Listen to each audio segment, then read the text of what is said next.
What's up, guys? I just got my Maxxzillas in, Maxxzilla. So there's the Zilla already we know about, and there's the Mudzilla, and this is the third tire. Now this is not a Maxxzilla Plus.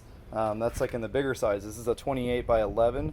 I got 28s because that's what's going to fit most conveniently on the Wolverine without changing the gear ratio too much or requiring a bunch of crazy modifications.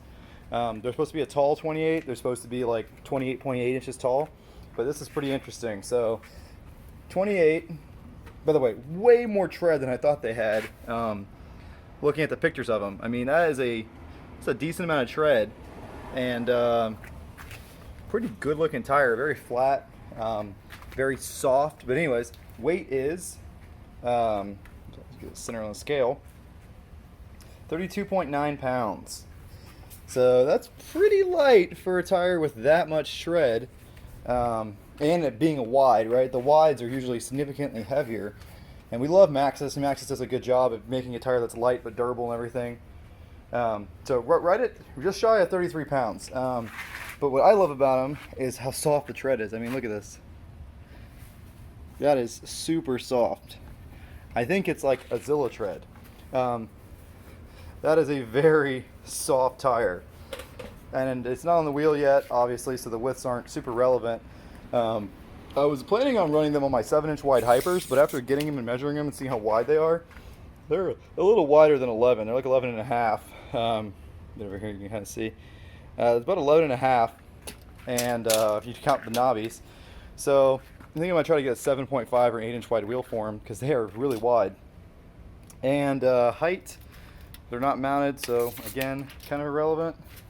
But height is unmounted at 20, just about 27, which is pretty good for an unmounted 28. Hopefully they're a little taller than that. I'm hoping they're like 28.5 when mounted, which they will be, right? Because they've got to grow. Because right now this is essentially being on a 9.5-inch wide wheel. Not going to put them on a wheel that wide, so they're going to get a little skinnier and taller. But I really like them, so much so that I'm probably going to order a set of 32s for this guy to try them out on the Rubicon. And they're pretty light. The weights aren't really published anywhere. Some people have item weights, but according to Amazon and a couple other places, these are 45 pounds a piece. Obviously, I didn't believe that for a second. There's no way Maxxis tires that heavy. Maxxis is really good about light compounds, like I said, and they're really soft and flexy. Pretty aggressive. Hopefully they're not too much for this belt drive. But really aggressive bar tread. It's almost a straight paddle there, so it's going to pull hard, that's for sure. And it's kind of keeping with that same, two-stage lug pattern. But pretty interesting. I really like them. They're gnarly looking, a little bit of extra styling and these weird lines and stuff, which, that bullcrap always just kind of pisses me off. But really, probably going to be a very, very sticky tire for how flexy it is and the amount of tread. I mean, that's a lot of tread, way more than a Zilla. I thought it was going to be close to a Zilla, but the thing is, a Zilla only has tread in the center and then it kind of tapers off. This does that a little bit, but keeps a lot more of the tread farther out than the Zilla does. I mean, you got full tread pretty much from here to here, so they're gonna pull hard. Pretty big fan of them. They're also a pretty good deal because they're not super popular right now, so they're not selling that great. But we'll see how they do. Okay, so here is the skinny 28, 28 by, I think it's 9, 28 by 9 by 14 Maxxzilla. Very gnarly, very square looking, just like the other one. I like it a lot. 27.3 pounds. That is a light ass tire. We got to get some more size of these and get the weights for them. Amazon thinks it's a 45-pound tire. Freaking clueless. Man, that is way lighter than these. That's a 32, it's a 28, but still. Very light tire. It's done. It is ready to go this weekend. Yes, the pipes are still white. Amazon screwed me. But more importantly, we got the tires on there.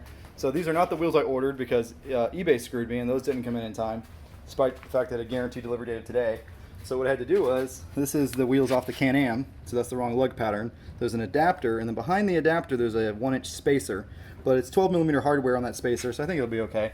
And in the front it's just the Can-Am adapters. You can see I got the stance a little bit wider, maybe an inch wider with that setup. These are 6 plus 1-inch wheels, so you figure with 2-inch spacers, pretty easy to figure out the offset, but looks good, doesn't rub. These tires, you did the weight on those on the front, no rubbing at full lock. Let me give you the measured height of them on the bike. I just saw the damn tape measure. Tape measures just disappearing, I swear. So here's with the weight of the machine on them at 10 psi, they're about 28 and a quarter. So they're definitely a tall tire because obviously the weight of the machine's on there, and this thing's 1,600 pounds. So they're tall if not true, which is pretty much what the website said. I'll give you the rear height as well. So these are, all four of these wheels are 7-inch wheels. The wheels I ordered are 8s in the rear, so it'll be a little taller. Now the rears are a little shorter, 27 and a half. Interesting. I thought the rear would be higher, but there is more weight on the rear of this thing, so the tire's probably squatting some. But they're at least true to height, if not tall, and they're very light and very soft. Only thing I think they're going to ride rough because of this giant center tread spacing. The Aztecs obviously are very continuous in the center, so they ride real smooth. But, you know, definitely worth testing out. Might be kind of hard on axles because of this giant tread spacing. I think they're going to be cool in a 4-wheel though. Eventually want to get a set of the 32s. Very aggressive looking tire.